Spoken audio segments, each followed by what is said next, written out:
వారందరి మీదకి అకస్మాత్తుగా వచ్చును. కాబట్టి మీరు జరగబోవు వీటి నెలలను తప్పించుకొని మనుష్య కుమారుని ఎదుట నిలువబడుటకు శక్తి గలవారగునట్లు ఎల్లప్పుడూ ప్రార్థన చేయొచ్చు మెలకువగా ఉండుడి అని చెప్పాను.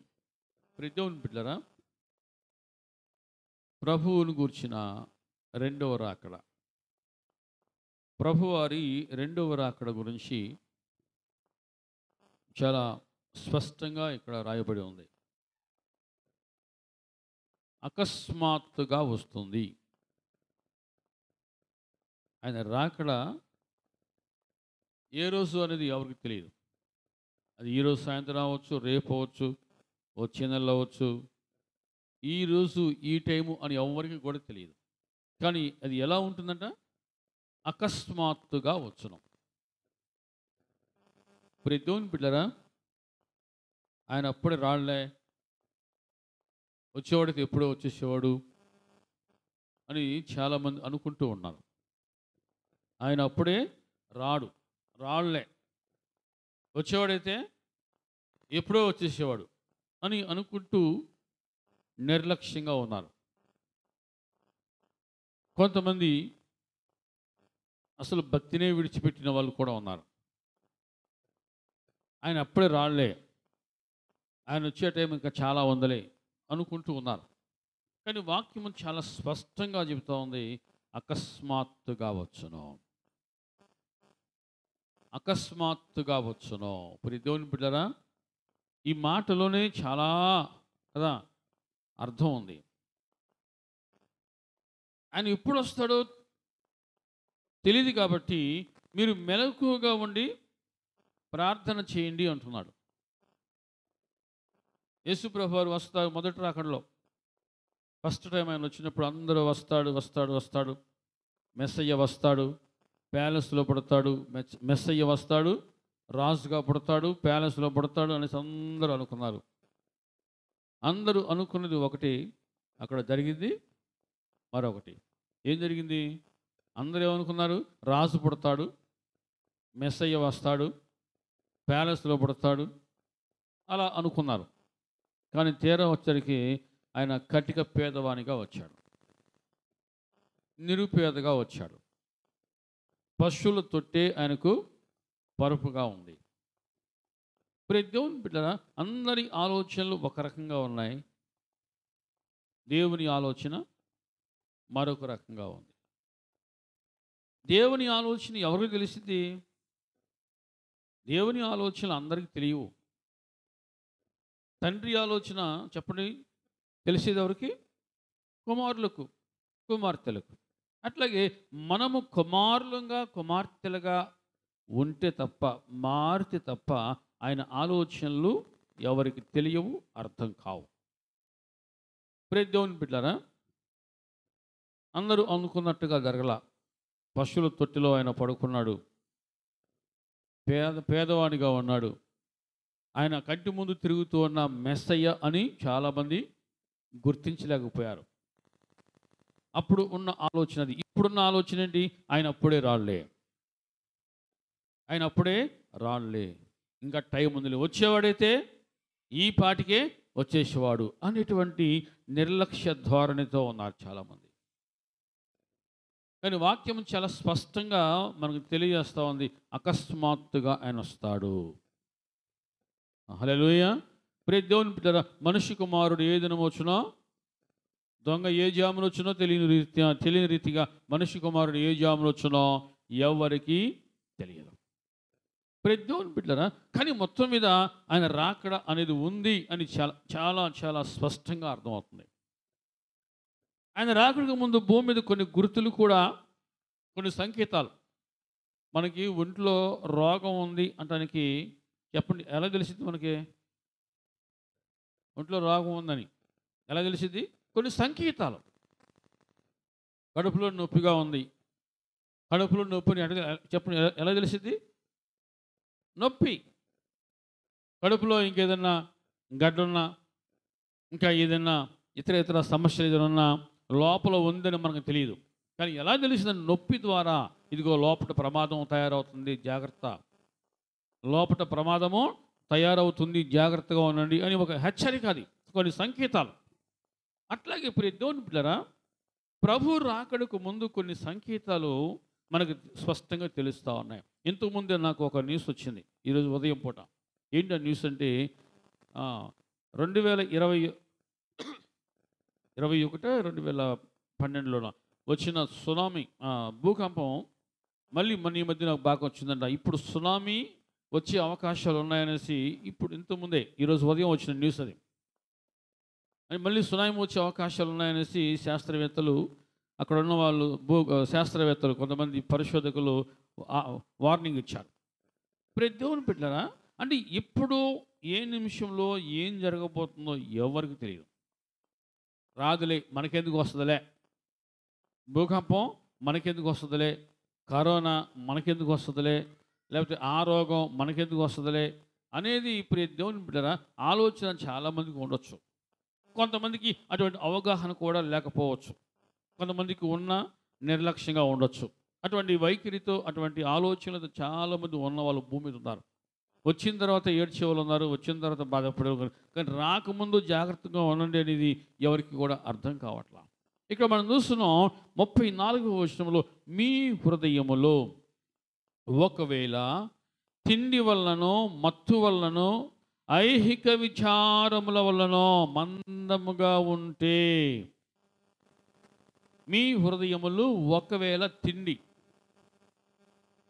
ఇది తిండి, మత్తు, విచారం, ఇవే ప్రజెంట్ మనిషిని ఏళ్తా ఉన్నాయి. మనిషి మీద పెత్తనం చేసి ఇవే తిండి, మత్తు, విచారం. ఎవరిని కదిలించినా ప్రతి దేవుని బిడ్డరా తిండి గురించి సంభాషణ వస్తూ ఉంటుంది. తిండి గురించి సంభాషణ, తిన్న తర్వాత ఏమవుతుంది చెప్పండి, మత్తు వస్తుంది. మళ్ళీ మెలకు వచ్చేసరికి ఏమవుతుంది, మళ్ళీ విచారం మొదలైంది. ఏంటో రేపటికి ఏంటో, ఎల్లుండికి ఎట్లాగో పరిస్థితి ఏంటో, బిడ్డల చదువులు ఏంటో, కుటుంబం ఇల్లు కట్టుకుంటున్నాం ఇంటి పరిస్థితి ఏంటో, అప్పుల బాధలు ఏంటో, ఐహిక విచారం. ప్రతి దేవుని బిడ్డలారా, మీ హృదయములు ఒకవేళ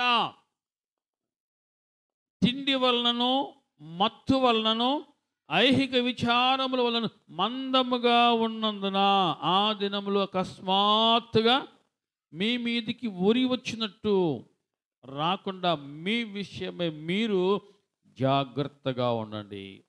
ఒక సిమ్టమ్ ఇది, ఒక సిమ్టమ్ అంటే ప్రమాదానికి ముందు ఒక హెచ్చరిక. కడుపులో ఒక గడ్డ తయారవుతుంది అంటే అది ఎలా మనకు తెలిసింది అంటే నొప్పి రావడం. ఎందుకు వచ్చింది నొప్పి అని హాస్పిటల్కి వెళ్తే డాక్టర్ ఒక రసీదు రాస్తారు, ఒక రిసిప్ట్ రాస్తారు, ఇదిగో మీరు వెళ్ళి ఇక్కడ స్కాన్ చేయించుకోండి. ఆ స్కాన్లు తెలిసింది కడుపులో గడ్డ తయారవుతుందో, లేకపోతే ఇంకో ప్రాబ్లం ఉందో, అంటే ఆ నొప్పి, ఆ సంకేతం లేకపోతే ఆ గడ్డ లోపటే తయారైపోతుంది. ఆ సంకేతము మనకి ఒక హెచ్చరిక. అట్లాగే ప్రతి దేవుని బిడ్డలారా, ఆ ప్రభువు రాకడకు ముందు ఆయన వస్తున్నాడు అంటానికి కొన్ని సంకేతాలు మనకు తెలుస్తూ ఉన్నాయి.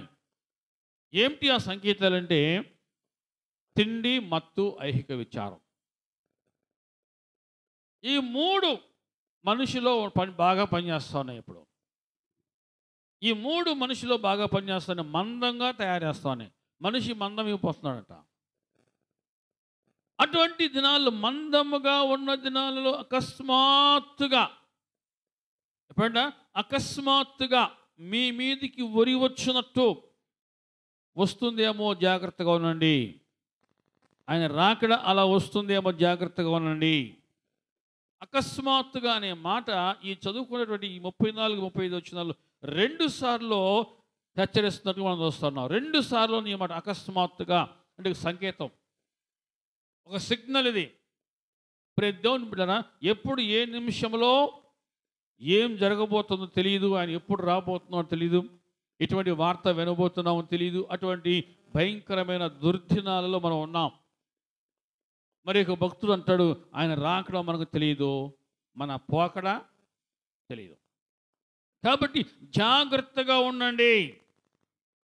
జాగ్రత్తగా మీరు ఉండకపోతే, మీరు ఉండని దినాలలో ఆయన వస్తే మీ పరిస్థితి ఏమిటి?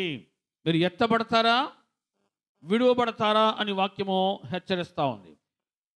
మీరు జాగ్రత్తగా ఉండని దినాలలో వస్తే ఏమిటి పరిస్థితి?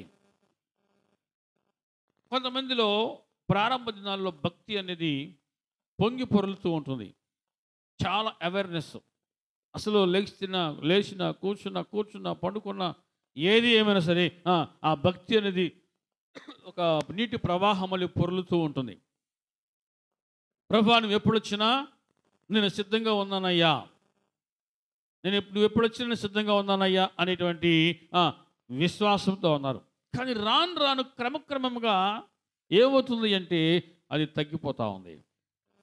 ఆయన రాళ్లే వచ్చేవాడైతే ఈ పాటికి వచ్చేసేవాళ్ళు అని జాగ్రత్తను మర్చిపోయి అజాగ్రత్తగా ఉంటున్నారు, అశ్రద్ధగా ఉంటున్నారు, నిర్లక్ష్యంగా ఉంటున్నారు. అశ్రద్ధగా అజాగ్రత్తగా ఉన్న టైంలో అకస్మాత్తుగా వస్తే ఏమిటి పరిస్థితి అని వాక్యము హెచ్చరిస్తా ఉంది. దేవుని బిడ్డలారా, ఇప్పుడు ఈ కడవరి దినాలలో భూకంపాలు రెడీగా ఉన్నాయి, సునామీలు రెడీగా ఉన్నాయి, కరువులు రెడీగా ఉన్నాయి, ఆర్థిక పరిస్థితులన్నీ కూడా దిగజారిపోతూ ఉన్నాయి. ఇప్పుడు ఎవరిని కదిలించినా దేశంలో జనాభా దగ్గర డబ్బులు లేవని మాట వస్తూ ఉంది. మళ్ళీ వెనకటి కాలం వచ్చిద్దామో అని కొంతమంది పెద్దలు అంటున్నారు, మళ్ళీ వెనకటి రోజులు వస్తాయేమో అని కొంతమంది పెద్దలు అంటూ ఉన్నారు. అంటే పరిస్థితులన్నీ కూడా మనకు అర్థమవుతున్నాయి. ప్రభువు రాకడికి ఇవన్నీ కూడా కొన్ని సంకేతాలు. ఇవి తెలుసుకొని కూడా, ఈ సంకేతాలు చూస్తూ ఉండి కూడా ఒకవేళ మీరు తిండి వల్ల, మత్తు వల్ల, ఐహిక విచారం వల్ల ఉంటారేమో, ఆ విధంగా భక్తి మీకు వెకసంగా మారిద్దేమో, భక్తిని విడిచిపెడతారేమో, జాగ్రత్తగా ఉండండి అని ప్రభు ఇక్కడ హెచ్చరిస్తూ ఉన్నాడు. జాగ్రత్తగా ఉండండి. ఆ దినము భూమి ఎంతటా నివసించు వారందరి మీదకి అకస్మాత్తుగా వచ్చును. ప్రపంచం అంతా అకస్మాత్తుగా వచ్చును. ఆ దినం ఎలా వస్తుందంటున్నాడు? ఉరి వచ్చినట్టుగా. ఉరి వచ్చినట్టు ఆ దినం వస్తుంది. కొంతమందికి దేవుని చనిపోయే వరకు కూడా ఈ రోజు అన్నది ఆఖరి దినం అని చాలామంది తెలియదు. ఆ పరిస్థితుల ప్రభావాలు కొంతమంది ఊరి పెట్టుకొని చనిపోయి ఉన్నారు. కొంతమంది రకరకాల సూసైడ్ మార్గాలు వెతుక్కొని చనిపోయి ఉన్నారు. అంటే అకస్మాత్తుగా మరణము మీదకు వచ్చి పడిన రీతిగా. దేవుని బిడ్డరా, ఎవరైతే అజాగ్రత్తగా ఉంటారో వారు గమనించండి, ప్రభువు రాకడ సమీపంగా ఉంది అనే విషయం మర్చిపోవద్దు. ఊరి వచ్చినట్టుగా వస్తే నువ్వు తప్పించుకుంటావా? అసలు ఈ దినాలలో అసలు యేసు ప్రభువు వారి రాకడ గురించిన ఆలోచనే లేదు జనాలకి ఎవరికి. ఈ దినాల్లో నడిచే బహుబలమైన ఆలోచన ఏంటి తెలుసా? అభివృద్ధి. దీపం బాగా వెలుగుతుంది అంటే అర్థం ఏంటమ్మా? అర్థం ఏంటి? దీపం బాగా వెలుగుతుంది, ప్రపంచం వెలిగిపోతుంది, దేశం వెలిగిపోతుందని చాలా రకరకాల మాటలు వినిపెడతారు. ప్రపంచం అంతా వెలిగిపోతుంది కదా, దీపకాంతులతో వెలిగిపోతున్నారు. మన ఈ మధ్యన ఒక పెద్ద మనిషి అంటాడు, దేశం అంతా బాగా వెలిగిపోతుంది అయ్యా. ఎక్కడ తెలుసా? అప్పుల్లో వెలిగిపోతుంది. దేశం అంతా బాగా వెలిగిపోతుంది. ఎక్కడ? రోగాలలో బాగా వెలిగిపోతా ఉంది, రోగాలతో. దేవుని బిడ్డలారా, ఆరిపోయే దీపానికి చెప్పండి వెలుగు ఎక్కువ. ఇప్పుడు ఎవరిని చూసినా ఆర్థికంగా నా పునాదులు బాగా బలంగా ఉండాలి, ఆర్థికంగా నేను బాగా సెటిల్ అవ్వాలి, ఆర్థికంగా నేను బాగా వెల్ సెటిల్ అవ్వాలి, ఆర్థికంగా నా బిడ్డలు బాగా స్థితిమంతులు అవ్వాలి, శ్రీమంతులు అవ్వాలి. ఇట్లా ఎవరికి వాళ్ళే ఇదే ధ్యాసలో ఇదే మాయలో పడిపోయారు. 2000 సంవత్సరాల క్రితము దేవుని బిడ్డలారా, ఎవరిని కదిలించినా ఇదిగో ప్రభు రాకడ సమీపించిందని రాకడ గురించిన పాటలే ఎక్కువ పాడేవాళ్ళు. ఇది 2000 సంవత్సరానికి ఇక ముగింపు వచ్చేసింది అనేసి ఎక్కువ పాటలు పాడేవాళ్ళు. ఇప్పుడు 2025 కూడా వచ్చేసింది. ఇప్పుడు ఏమైంది తెలుసా? భక్తి ఆయన అప్పుడు రాలే. మీరు అనుకున్నని గడియలు ఆయన రాడు అని మీరు అనుకుంటున్న సమయంలో, ఆయన వస్తే మీ పరిస్థితి ఏమిటి అని ఇక్కడ వాక్యము హెచ్చరిస్తాం. జాగ్రత్తగా ఉండండి, అకస్మాత్తుగా వచ్చునా. ఈ మాయలో పడి, ఈ అభివృద్ధి అనే మాయలో పడి చాలామంది దేవుని బిడ్డలారా భక్తికి, దేవునికి దూరం అయిపోతున్నారు. వాక్యం ఏమిటి తెలుసా? ఉగ్రత దినమందు అసలు నీ ఆస్తి అసలు అక్కడికి రాదయ్యా అంటుందంటే. ఉగ్రత రోజు వచ్చినప్పుడు నీ ఆస్తి అక్కడికి రాదు. రాబోయే దినం ఎటువంటిదంటే ఉగ్రత దినం. అది ఉగ్రత దినం. అది ప్రియ దేవుని బిడ్డలారా, గర్విష్ఠుల గర్వమును అణచివేసే దినం రాబోతా ఉంది. అహంకారులను అణచివేసే దినం రాబోతా ఉంది.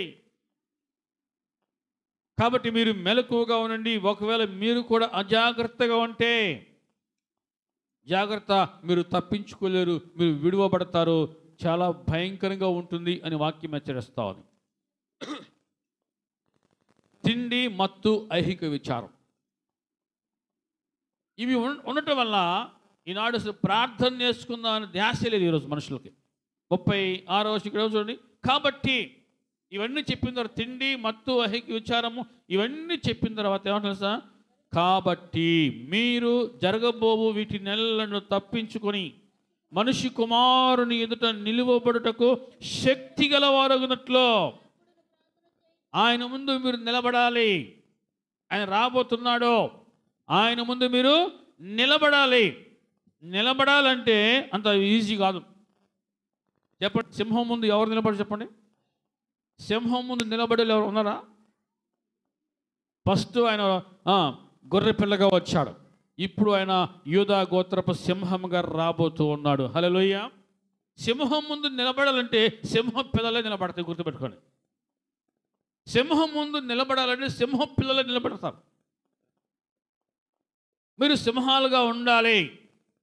నీతిమంతుడు చెప్పండి, నీతిమంతుడు సింహము వలె ధైర్యముగా ఉండును. హల్లెలూయా. నీతిమంతుడు సింహము వలె ధైర్యముగా ఉంటాడు. ఆ ధైర్యం ఎలా వస్తుంది? నీతిని కలిగి ఉంటే. ఇక్కడ మనం చూస్తున్నాం, ప్రార్థన చేస్తూ పాపానికి దూరంగా ఉంటే మీరు నీతిమంతులుగా ఉంటారు. నువ్వు ఎంత వాక్యం విన్నా, ఈ మాట బాగా గుర్తుపెట్టుకో, నువ్వు ఎంత బాగా వాక్యం విన్నా, రెగ్యులర్గా నువ్వు సర్వీసులకు నువ్వు అటెండ్ అవుతూ ఉన్నా, ప్రతి దేవుని బిడ్డరా, నీకు ప్రార్థనా జీవితం లేకపోతే అభివృద్ధి ఉండదు. ప్రార్థన చేయకపోతే నువ్వు నిలబడడం కష్టం. ప్రార్థన చేసేవాడు పాపం చేయడు, పాపం చేసేవాడు చెప్పండి, ఈ మాట మీరు బాగా గుర్తుంచుకోండి. నువ్వు ఎంత చక్కగా వాక్యం విన్నా సరే నీలో ఆ ప్రార్థన లేకపోతే నువ్వు నిలబడలేవు, గుర్తుపెట్టుకో. నువ్వు నిలబడాలంటే ఇక్కడ స్వయంగా ప్రభు అంటున్నాడు, ఇదిగో మీరు మనిషి కుమారుని ఎదుట నిలువబడుటకు శక్తి గలవారగునట్లు ఎల్లప్పుడూ ఏముంది? ప్రార్థన చేయొచ్చు. ఎల్లప్పుడూ ప్రార్థన చేయొచ్చు. అంటే ఆయన వచ్చే సమయానికి ఎవరైతే ప్రార్థనా పరులుగా, ప్రార్థనా వీరులుగా ప్రార్థనలు గడుపుతూ ఉంటారో వారు మాత్రమే ఆయన ముందు ధైర్యంగా నిలబడతారు. హల్లెలూయా. ఆయన ఎదుట నిలువబడుటకు శక్తి గలవారగునట్లుగా.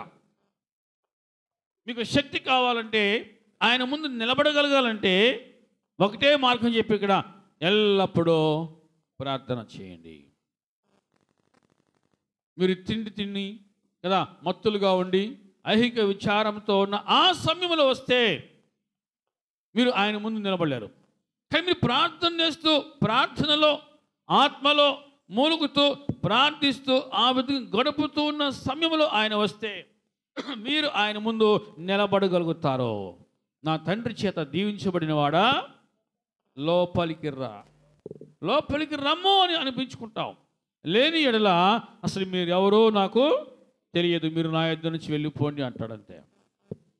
ఆయన ముందు నిలవబట్టుకు శక్తి గలవారుగునట్లుగా మీరు ఎల్లప్పుడూ ప్రార్థన చేస్తూ ఉండండి అంటాడు. ఈ దినాల్లో కదా అన్నీ ఉన్నాయి సమృద్ధిగా, కానీ ప్రార్థన సమృద్ధి లేదు, ప్రార్థన కొరత ఉంది.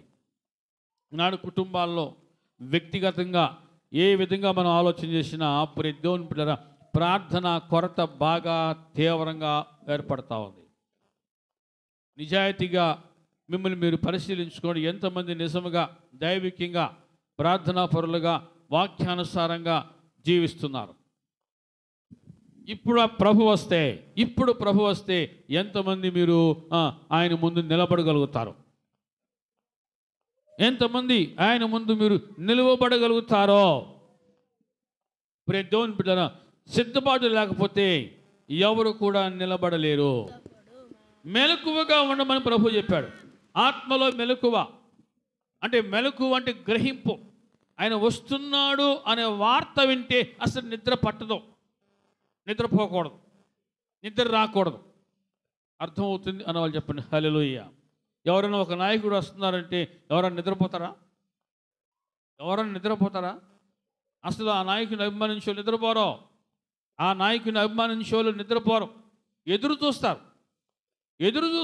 ఎంత ఉదయం 10 గంటలకు వస్తున్నాడు అని చెప్పినా సరే మధ్యాహ్నం 3 గంటలకు వచ్చినా అప్పటి వరకు కూడా నిద్రపోకుండా తిండి తిప్పలు మానేసి ఎదురు చూస్తారు. ఎందుకంటే ఆ నాయకుడి మీద ఉన్న అభిమానం అలాంటిది.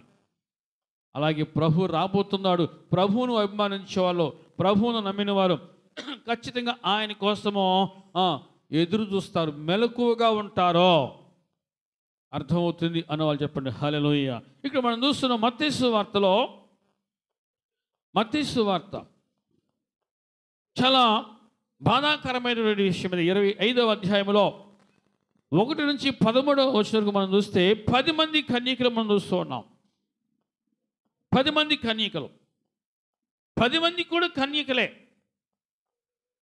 కానీ ఈ 10 మందిలో 5 బుద్ధి గలవారు, 5 బుద్ధి లేనివారు. 5 బుద్ధి గలవారు, 5 బుద్ధి లేనివారు. కన్యకలే అంటే మేమే తప్పు చేయలేదు, అసలు మా అంత నికార్సిద్ధం లేరు, మేము కరెక్ట్గా ఉన్నాం, మేము నిజాయితీగా ఉన్నాం, ఇలా ఎవరికి వాళ్ళు ఎలా అనుకుంటారో వీళ్ళు ఈ 10 మంది కన్యకలో దేవుని బిడ్డలారా, ఇక్కడ ప్రభు ఇక్కడ సెలవిస్తున్నది ఏంటంటే అందులో ఆ 10 మంది కన్యకలు ఉన్నా సరే అందులో 5 బుద్ధిమంతులుగా ఉన్నారు, 5 బుద్ధి లేని వారుగా ఉన్నారు. ఎందుకు బుద్ధి లేదు, ఎందుకు బుద్ధి ఉంది అని మనం అక్కడ ఆలోచన చేస్తే 5వ వచనంలో పెండ్లి కుమారుడు ఆలస్యం చేయగా కొనికి నిద్రించుచుండిరి, నిర్లక్ష్యంగా ఉన్నారు, అశ్రద్ధగా ఉన్నారు, మత్తులుగా ఉన్నారు, తిండిపోతులుగా ఉన్నారు. ప్రభు పెండ్లి కుమారుడు ఆలస్యం చేస్తున్నాడని అనుకొని వారందరూ కొనికి నిద్రిస్తున్నారట. చెప్పండి, ఎవరికి వస్తుంది కొనికిపాటు? ఎక్కువగా నిద్రాశక్తి ఉన్న వారికి వస్తుంది కొనికిపాటు. నిద్ర మీద ఆసక్తి ఉన్నవాళ్ళు అంటే ప్రార్థనలో దేవుని మత్తుగా ఉన్నవాళ్ళు, ప్రార్థన జీవితంలో వెనుకబడిన వారు ఇక్కడ నిద్రించుచున్న వారిని ఇక్కడ ప్రభు అంటాడు బుద్ధి లేని వారు. అసలు ప్రభు పెళ్లి కుమారుడు వస్తున్నాడు అంటేనే అసలు నిద్ర రాదు, అదొక సంతోషకరమైన వాతావరణం వినపడింది. అటువంటిది ఆయన ఆలస్యం చేశాడని ఇక్కడ వీరు నిద్రిస్తూ ఉన్నారు. అర్ధరాత్రి పూట అందరూ బాగా మంచి గాఢ నిద్రలో ఉన్న ఆ టైంలో ఇదిగో పెండ్లి కుమారుడు అతనిని ఎదుర్కొన రండి అని కేక వినబడినో. హల్లెలూయా. ఇదిగో పెండ్లి కుమారుడు ఆయనను ఎదుర్కొన రండి అని కేక వినబడింది. నిద్రలో మత్తులో ఉన్నవానికి కేక వినబడిద్దా? ఎక్కడో వినబడుతున్నట్టుగా, ఏదో ఆలాపంలో ఉన్నట్టుగా ఉంటుంది. దేవుని బిడ్డలారా చాలా జాగ్రత్తగా వినండి. నిద్రలో ఉన్నవారికి ఎంత భయంకరమైన, ఎంత గట్టి కేకలు వినబడినా సరే ఆ మత్తులో వారు ఉంటారు కాబట్టి వినబడదు. ఇక్కడ మనం చూస్తూ ఉన్నాం, ఈ కేక వినబడే టైంలో ఎవరైతే అలర్ట్గా ఉంటారో వారు వెంటనే రెడీగా ఉంటారు. అర్థమవుతుంది అన్న వాళ్ళు చెప్పిన హల్లెలూయా. ఇక్కడ మనం చూస్తున్నాం 7వ వచనంలో అప్పుడు కన్యకలందరూ లేచి ఇంతవరకు ఒక మెట్టు బాగానే ఉంది, మెలకు వచ్చింది, మెలకు వచ్చింది, లేచారు, బాగానే ఉంది. కానీ ఇక్కడ అసలు విషయం బయటకు వస్తూ ఉంది. మనం చూస్తున్నాం, కన్యకలందరూ లేచి తమ దివిటీలను చక్కపరిచిరి, గానిలోనూ అసలంతా బుద్ధి లేని ఆ కన్యకలు మా దీవిటీలు ఆరిపోచున్నవి గనుక మీ నూనెలో కొంచెము మాకు ఇయ్యండి. నూనె లేదు, దీవిటీలు ఉన్నాయి, నూనె లేదు. ప్రియ దేవుని బిడ్డలారా, ఇప్పుడు ఇక్కడ అడుగుతున్నాను, అయ్యా అమ్మలారా, అక్క, ఇదిగో మా దగ్గర దీవిటీలు ఉన్నాయి, కానీ అవి ఆరిపోతూ ఉన్నాయి, ఒక కొంచెం నూనె కావాలి. సిద్ధపాటు లేదో, ప్రార్థనా జీవితం లేదో. ప్రియ దేవుని బిడ్డలారా, బుద్ధి లేనివారు సిద్ధపడరు అని ఇక్కడ మనం అర్థం చేసుకోవాలి. బుద్ధి ఉన్నవారు పెళ్లి కుమారుడు ఎప్పుడు వచ్చినా సరే ఎదుర్కొంటకు వారు సిద్ధపడి ఉంటారు. అర్థమవుతుంది అన్నవాళ్ళు చెప్పండి హల్లెలూయా. బుద్ధి లేని ఆ కన్యకలు, మా దీవిటీలు ఆరిపోవచ్చున్నవి గనుక మీ నూనెలో కొంచెము మాకు ఇయ్యండి అని బుద్ధి గల వారిని అడిగారు. ఇక్కడ బుద్ధి ఉంది, బుద్ధి లేదు అని ఇక్కడ ఎలా అర్థమవుతుంది మనకంటే, నూనెను సిద్ధంగా ఉంచుకున్న వారు, దీవిటీలు రెడీగా ఉన్నాయి, కానీ నూనె లేకపోతే వారు బుద్ధి లేనివారు. ఈ ప్రార్థన జీవితం లేకపోతే, ఈ అభిషేకం లేకపోతే, ఈ ప్రత్యేకత లేకపోతే ఎవరు కూడా ఆయనను ఎదుర్కొనలేరు. అప్పుడు ఏడుస్తారంట. ప్రకటన గ్రంథం 1వ అధ్యాయం చూసిన భూరాసులు ఆయన పొడిచిన వారును ఆయన చూచి రొమ్ము కొట్టుకొని ఏడ్చెదరు. అప్పుడు ఏడుస్తారు. ఇప్పుడు సేవకులు ఎందుకు గట్టిగా కేకలేస్తున్నారంటే, అప్పుడు ఏడవలసిన ఆ ఏడుపేదో ఇప్పుడే ఏడిస్తే అప్పుడు మీరు నవ్వుతారు కదా. ఆ ఏడుపేది ఇప్పుడు ఏడవండి, అప్పుడు ఏడిస్తే ఉపయోగం ఏంటి? అమ్మా మాకు డ్యూటీలు ఉన్నాయి, నూనె లేదా, మాకు కొంచెం నూనె ఉన్నా, మాకు కొంచెం నూనె పోయినామా అని అంటూ ఉంటే వాళ్ళన్నారు, మాకును మీకును ఇది చాలదేమో, మాకును మీకును ఈ నూనె చాలదు, మీరు అమ్మవారి యొద్దకు పోయి కొనుక్కోండి, అమ్మవారి యొద్దకు పోయి కొనుక్కోండి. వినండి ప్రియ దేవుని బిడ్డలారా, ఇప్పుడు ఈ బుద్ధి లేని వారు ఏం చేయాలి? బుద్ధి కలిగిన వారిని అడిగారు, నూనె లేదు, మాకు మీకు సరిపోదు, మీరు అక్కడికి వెళ్ళి కొనుక్కోండి. ఇప్పుడు ఈ కొనుక్కుంటానికి వెళ్ళే టైము వీళ్ళకుందా? లేదు. కానీ ఇప్పుడు పరిస్థితి మీకుంది, ఇప్పుడు అవకాశం మనకుంది. మీరు సిద్ధపడండి. ఆయన వచ్చిన తర్వాత మేము రెడీ అవుతాం, మేము సిద్ధపడతాం. సిలువలో దొంగ, ప్రభా నీ రాజ్యంతో వచ్చినప్పుడు జ్ఞాపకం చేసుకొని చివరి నిమిషంలో ప్రార్థన చేస్తే, నేడే నీవు నాతో పరదేశంలో ఉంటావు అన్నాడుగా, నన్ను కూడా ఆ విధంగా ఆయన రాజ్యంలో చేర్చుకుంటాడు, అప్పుడు మేము సిద్ధపడతాంలే అని అశ్రద్ధగా ఉంటే, అమ్మవారి వద్దకు వెళ్ళేసరికి ఈ పెండి కుమారుడు వచ్చేసి వెళ్ళిపోతాడు. సిద్ధపాటు అనేది క్రైస్తవ జీవితానికి చాలా చాలా అవసరం. ప్రిపరేషన్.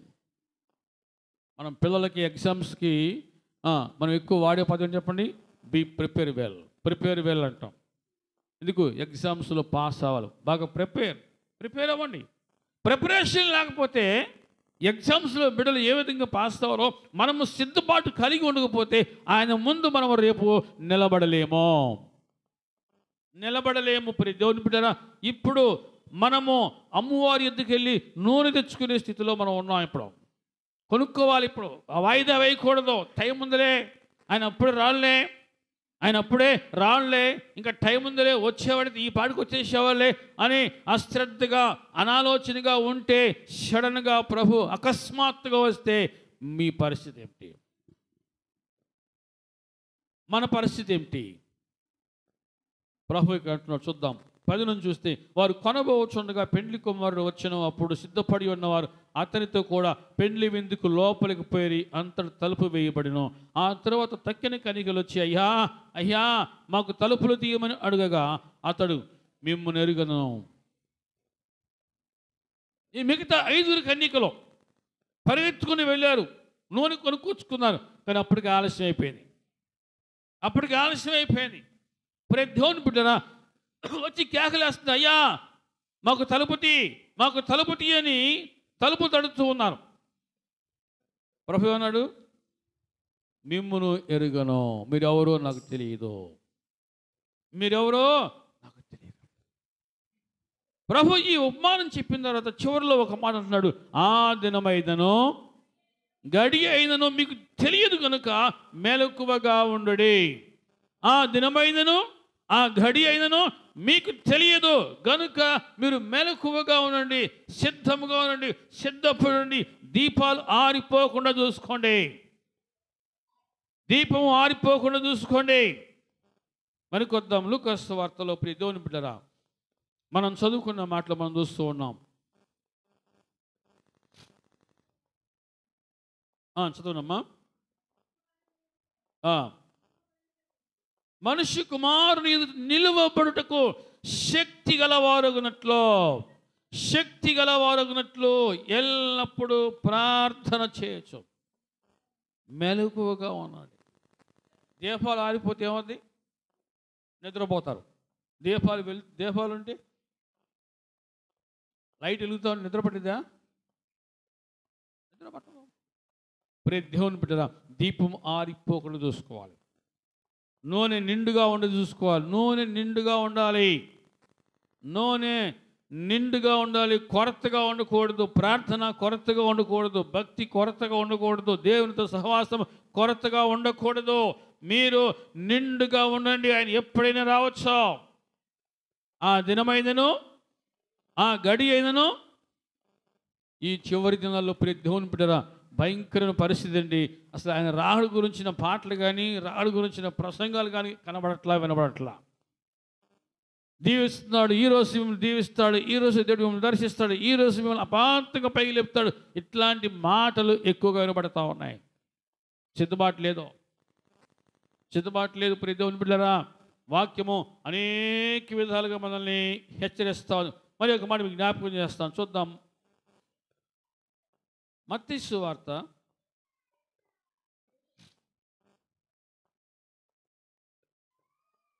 'మత్తయి' ఒక మాట జ్ఞాపకం చేస్తాను.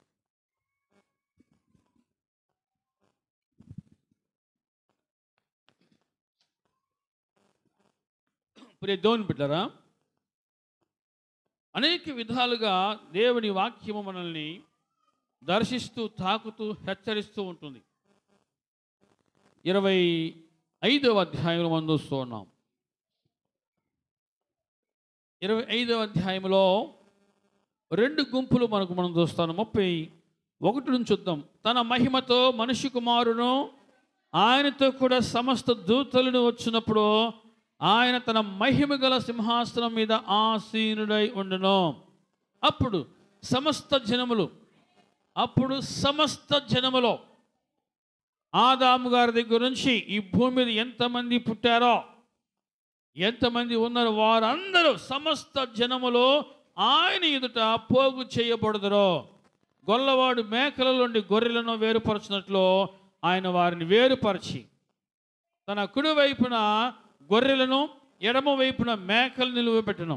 అప్పుడు రాసు తన కుడి వైపున ఉన్న వారి నుంచి, నా తండ్రి చేత ఆశీర్వదించబడిన వారులారా రండి, లోకము పుట్టినది మొదలుకొని మీ కొరకు సిద్ధపరచబడిన రాజ్యమును స్వతంత్రించుకోండి. హల్లెలూయా. మనిషి కుమారుడు తన మహిమతో ఆయనతో కూడా సమస్త దూతలను వచ్చినప్పుడు అర్థమవుతుంది అనుకుంటున్నా మీ అందరికీ. దూతలు ఎంతమంది అమ్మా? ఎంతమంది లెక్క ఉందా? కోట్ల కొలది అని ఉంది బైబిల్లో. హల్లెలూయా. కోట్ల కొలది దూతలు వచ్చినప్పుడు ఆయన తన మహిమ గల సింహాసనం మీద ఆసీనుడై ఉండను. ఆ సింహాసనాసీనుని ముందు మనం నిలబడాలి.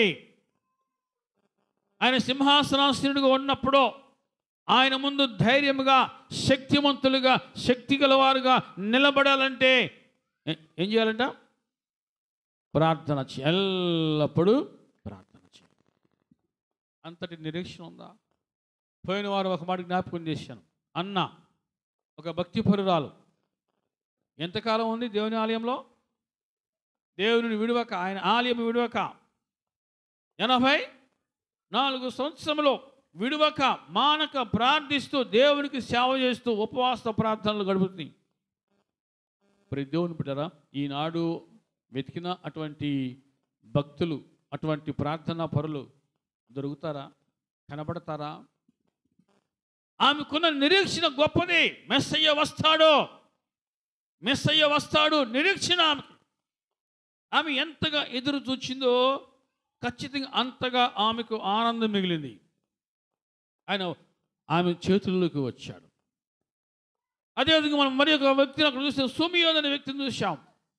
భక్తిపరుడు, నీతిమంతుడు, దేవుని పరిచర్య చేస్తూ ఉన్నవాడు, దేవుని కొరకు ఎదురు చూస్తూ ఉన్నవాడు. దేవుని బిడ్డలారా, ఖచ్చితంగా ఆ విధంగా ఎదురు చూశారు కాబట్టి ప్రభు వారి కోరికను సిద్ధింపజేశాడు. ఇప్పుడు నీ కోరిక సిద్ధింపజేయునుగాక అనే మాట దేనికి వాడతాం మనం? దేనికి వాడతాం మనం? నీ కోరిక సిద్ధింపజేయునుగాక అని దేనికి వాడతాం ఆ మాటని? మన పర్సనల్, మన వ్యక్తిగతంగా జీవితంలో అభివృద్ధి, బాగుపడు, ఇట్లాంటి వాటి కోసం ఎక్కువగా వాడుకుంటున్నాం. కానీ మన కోరిక, ఇదిగో ప్రభు రాకడా సమీపించింది, నేను ఆయన ముందు నిలబడాలి. ఇటువంటి కోరిక ఎంతమంది కలిగి ఉన్నారు? ఇటువంటి కోరికలు ఎంతమంది ఈనాడు కలిగి ఉన్నారు? దేవుని బిడ్డలారా, ఇక్కడ రెండు గుంపులు చూస్తున్నాం. కుడి వైపున గొర్రెలు, ఎడమ వైపున మేకలు. ఇప్పుడు సోషల్ మీడియాలో క్రైస్తవులకు కొంతమంది మూర్ఖులు పెట్టిన పేరు తెలుసా? గొర్రెలో గొర్రెమంద, గొర్రెలో గొర్రెమంద అని పేరు పెట్టారు. ఓకే, మనం గొర్రెలమే,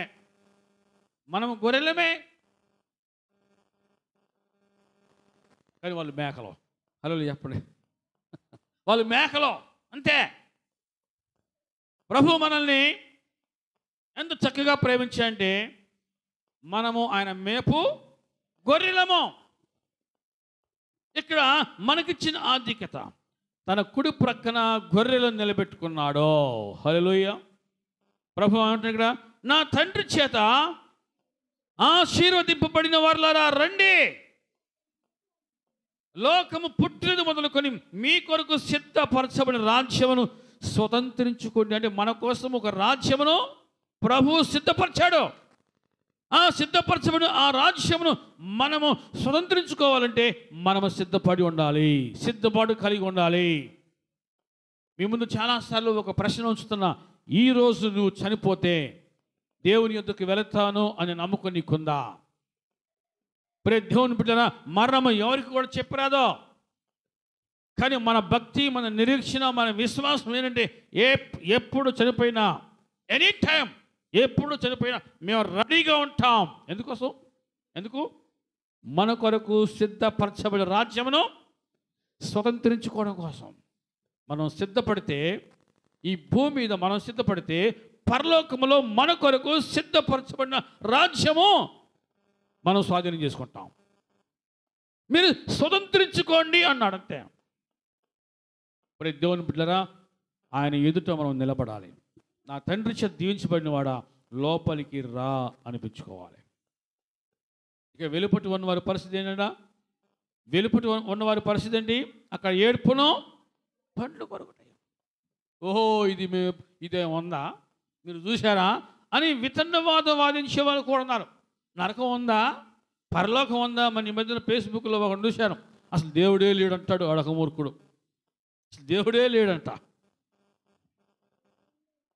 దేవుని బిడ్డలారా, దేవుడు లేడు అని వాదించేవాడు మూర్ఖుడు, బుద్ధిహీనుడు అని వాక్యం సెలవిస్తూ ఉంది. పరలోకం చూసావా, నరకం చూసావా అని వాదించే ఉన్నారు. మన ప్రపంచం మొత్తాన్ని గడగడలాడించింది ఏంటమ్మది?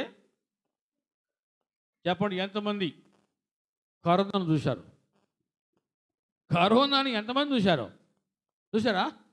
కనబడిందా? కానీ కరోనా వచ్చిందంటగా ఆ అబ్బాయికి అంటే చాలు, పొర్రపాటునికి ఆ అబ్బాయి దగ్గరికి వెళ్ళా, ఆ టైంలో ఆ మనిషి దగ్గరికి వెళ్ళా, దూరంగా ఉండిపోయారు. కనబడిందా? దేవుని బిడ్డలారా, పరలోకము ఉంది, నరకం ఉంది. నమ్మితే సొమ్ము, నమ్మకపోతే దుమ్ము. మేల్కొన్నవారు, గ్రహించిన వారు ఖచ్చితంగా తెలుసుకున్నారు, ఇదిగో నా కొరకు నా దేవుడు ఒక రాజ్యమును సిద్ధపరిచాడు. ప్రతి దేవుని బిడ్డరా, మనము సిద్ధపడితే, ఇక్కడ మనము సిద్ధపాటు కలిగి ఉంటే, మన కొరకు సిద్ధపరచబడిన రాజ్యమును మనము స్వాధీనం చేసుకుంటాం, స్వతంత్రించుకుంటాం. హల్లెలూయా. అర్థం అవుతుంది అన్న వాళ్ళు చెప్పండి. ఎంతమందికి ప్రభు రాకడంటే ఆసక్తి ఉంది? ప్రభు రావాలి అని ఎంతమందికి ఉంటుంది కోరిక? నేను చూడాలి, ఆయన ముందు నేను నిలబడాలి, సమస్త దూతలు వస్తారు, అసలు ఆ సన్నివేశం ఎలా ఎంత బాగుంటుందో నేను చూడాలి. ఆనాటి భక్తులకు అదే కోరిక, అదే ధ్యాస. ఆయన మహిమ ఎదుట నేను నిలబడాలి, ఆయన మహిమ ఎదుట నేను నిలబడాలి. ఇది వారి కోరిక, వారికి ఉన్న వాంఛ ఇది. ఈరోజు ఉన్నటువంటి కోరికలు ఏంటంటే, ఒక బిల్డింగ్ కట్టాం, ఇంకో బిల్డింగ్ కట్టాలి, లేదా ఒకటి కొన్నాం, ఇంకోటి చేయాలి. ఇటువంటి వాటి కోసము కూడా దేవుని వాగ్దానాలు మనము వాడుకుంటున్నారు. మన కోరికలు ఏవైనా ఉంటే అవి ఆధ్యాత్మికంగా ఉంటే ఇంకా మంచిది, ఆధ్యాత్మికంగా ఉంటే ఇంకా మంచిది. ప్రభు నేను చూడాలి, ఒక పాట పాడతాం, ప్రభు నేను చూడాలయ్యా, నేను చూడాలని ఆశ ఉంది నాకు అంట కదా. పాట బాగుంది, పాట స్టైల్ బాగుంది కాబట్టి పాడితే ఉపయోగం లేదు. నిజంగా ఆ వాంఛతో, ఆ కోరికతో మనం ఆ పాట పాడితే, అందులో లీనమైతే, అందులో ఉన్న ఆ పరమార్థం ఏంటో అర్థమైంది. అటువంటి భక్తి మనలో లేచునుగాక, అటువంటి మంట మనలో మండునుగాక. ఎంతసేపటికి లోకం, డబ్బు, లోకం, డబ్బు, లోకం, ఇది అది అనేసి పరుగులు తీస్తూ ఉంటే, పోతూ పోతూ చిల్లి గవ్వ కూడా తీసుకుని పోవు అని వాక్యం సెలవిస్తావు. చిల్లి గవ్వ కూడా తీసుకుని పోవా. ప్రియ దేవుని బిడ్డలారా, ఈరోజు మిమ్మల్ని హెచ్చరిస్తున్నా, మీరు సిద్ధపాటు కలిగి ఉండండి, మెలకువగా ఉండి ఎల్లప్పుడూ ప్రార్థన చేసేవారు ఉంటే మీరు ఆయన ముందు నిలబడతారు, లేకపోతే త్రోసివేయబడతారు, గెంటి వేయబడతారు. చూద్దాం, మత్తయి సువార్తలో ముగించుకుందాం. ప్రియ దేవుని బిడ్డలారా, మత్తయి సువార్తలో 24వ అధ్యాయంలో 42 చూద్దాం. కావున ఏ దినమున మీ ప్రభు వచ్చునో మీకు తెలియదు కనుక మెలకువగా ఉండుడి. ఏ జామున దొంగ వచ్చునో అని ఇంటి యజమానునికి తెలిసి ఉండిన ఎడల అతడు మెలకువగా ఉండి తన ఇంటికి కన్నము వెయ్యనీయుడని మీరు ఎరుగుదురు. మీరు అనుకొనని గడియలో మనిషి కుమారుడు వచ్చును గనుకే మీరు సిద్ధంగా చెప్పి వస్తే ఎదురు చూపులు ఉండవు, సిద్ధపాటు ఉండదు. నేను పలానా టయానికి వస్తానంటే ఎవరు సిద్ధపడరు, ఎదురు చూపులు ఉండవు. వచ్చే టయానికి ఒక 10 నిమిషాల ముందు రెడీ అయిపోతారు అంతే. కానీ ఆయన ఎప్పుడు వస్తాడు? మీరు అనుకొనని దినము, మీరు అనుకొనని గడియ. అది ఏ దినమో, అది ఏ గడియో, అది ఎవరికి తెలియదు. చూద్దాం, 24వ అధ్యాయంలో ప్రభువు తెలుసా అమ్మా? యేసు ప్రభువు తెలుసా? ఆయన రాకడా, యేసు ప్రభు వారికి ఆయన రాకడ తెలుసా? చూద్దాం, 24వ అధ్యాయం 36వ వచనం.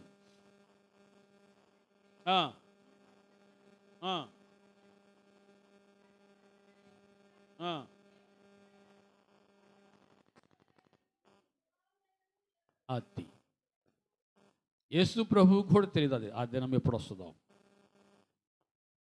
కానీ ఎవరు తెలుసంట? తండ్రి.